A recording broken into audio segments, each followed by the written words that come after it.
mahal nga ang katayfi and minsan mahirap din bumili. So today, let me teach you how to make it. So flour, cornstarch, oil, salt, and tubig. Mix. Tapos strain, yan para walang buo-buo. Then make sure to cut very little holes lang sa dulo, sa piping bag. And then pipe, mabilisan sa isang sheet. Ganyan lang kasimple. O, lagay nyo sa oven ha. Pag may fan, 5 minutes. Pag walang fan, siguro mga 8 to 10 minutes. Ang gusto ko, medyo crunchy na nakatayfi. Kaya light na yung color. Light brown. O. So, yan. Okay, kita nyo. Napakasimple. So, you can crush it. Yan. Super crunchy na siya.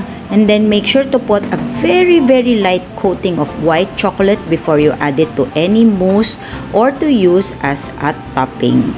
O yan, napakadali ah. Hintayin nyo yung aking donut recipe with pistachio katayfi.